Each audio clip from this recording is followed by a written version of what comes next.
Trump shamelessly urged Republicans for government shutdown. His administration had and cost the U.S. $11 billion. In political news of 2023, Donald Trump took to his social media platform Truth Social in September 2023 and shamelessly urged Republicans to let the government shut down in defiance against the, quote, radical left. Congress was dealing with the likelihood of a government shutdown, and House Republicans were at the center of it because they held the majority in the House of Representatives. According to Trump, Republicans were afraid of being blamed for the government down, and he assured them that, quote, whoever is president will be blamed, end quote. Thankfully, Congress averted a government shutdown. The fact that Trump encouraged shutting down the government should be very alarming to every voter. Additionally, Reuters reported that Trump may have wanted a government shutdown under the belief it would delay the federal prosecutions he's currently dealing with. Trump said, quote, the last chance to defund these political prosecutions against me and other patriots, end quote. Even if the government did shut down, Reuters explained, quote, any funding lapse was unlikely to stop the cases from being pursued, end quote. President Biden's re-election campaign accused Trump of putting his own personal interests, such as delaying federal prosecution over the interests and well-being of the country. Quote, Donald Trump is rooting for a government shutdown and couldn't care less what it would mean for American families, end quote, the campaign said in a statement, as reported by Reuters. Trump would know a thing or two about government shutdowns, seeing as how he had 2 of them during his presidency, including the longest one in U.S. history lasting 35 days. As I mentioned previously, the longest government shutdown in U.S. history happened under Trump. It started on December 22, 2018, and ended on January 25, 2019. Let's take a brief look at how a government shutdown could affect the country. Negative consequences of a government shutdown. Government shutdowns have tremendous impacts on the U.S. economy. A shutdown reduces the country's economic output and revenue. The December 2018 to January 2019 shutdown under Trump cost the U.S. economy $11 billion, according to analysis data from the Congressional Budget Office, as reported by CNBC. CNBC further explained that as federal employees returned to work, the economy would have eventually recovered, but $3 billion was permanently gone, and that economic growth or GDP slowed to 2.3% for 2019. Additionally, according to their analysis, the CBO approximated that the 5-week shutdown, quote, delayed approximately $18 billion in federal discretionary spending for compensation and purchases of goods and services and suspended some federal services, end quote. When the government shuts down, it causes many agencies and departments to close due to limited funds and furloughs federal workers, forcing them to go without pay.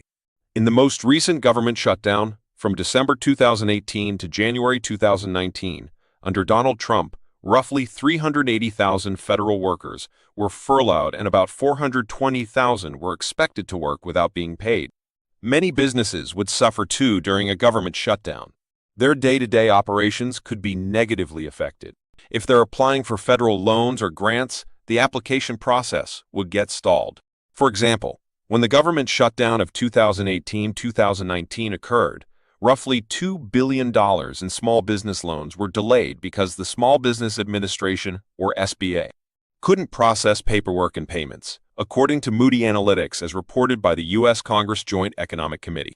Additionally, a government shutdown could have a domino effect in that consumers would have to pay higher prices for goods because of higher freight costs due to delays at the border. Government shutdowns could also disrupt and interfere with federal contracts that generate billions of dollars every week for U.S. businesses. Federal agencies that contract work with private companies would have to halt projects and wouldn't be able to pay them, thus putting those companies at risk of laying off workers, losing funds, or missing out on reimbursement for completed assignments.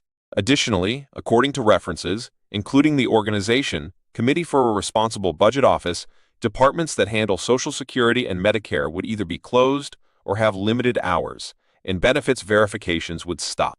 Environmental and food inspection departments may have limited working hours or would stop operation completely.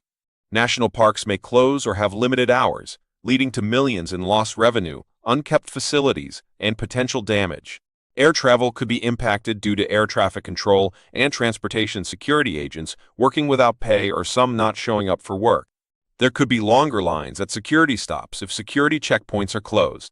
The health and human services sector could be impacted, and programs such as temporary assistance for needy families may not assist people, or they could experience delays.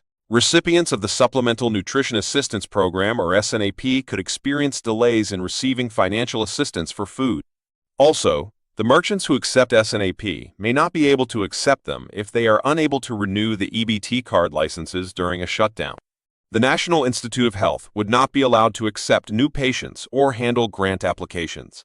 The Internal Revenue Service, or IRS, may delay sending out tax refunds due to furloughs and employees not showing up if they have to work without pay. Also, active duty service members will not get paid during a government shutdown. This would include active military, National Guard, and reservists, and civilian personnel. As I previously mentioned, the fact that Trump would encourage a government shutdown should be very alarming to every voter, no matter their party affiliation or if they're independent. When a former president encourages the government to shut down, they must not have a real understanding of the negative domino effects it has on the country, or they do know and just don't care. It is also sad when we have sitting representatives who want to punish other sitting representatives for crossing party lines to save the country from a government shutdown. Just recently, Republican House Representative Marjorie Taylor Greene of Georgia filed a motion to remove current Republican House Speaker Mike Johnson for aligning with Democrats to pass a bill that would prevent a government shutdown. Since President Biden has taken office, there have been no government shutdowns yet, as of April 2024. This concludes our video. If you have managed to watch it until the end, we thank you. If this video has been helpful to you, liking this video and subscribing to our channel would mean a lot to us. What that does for us is it gives us an indication that we are building an audience and that we are creating helpful content for our viewers.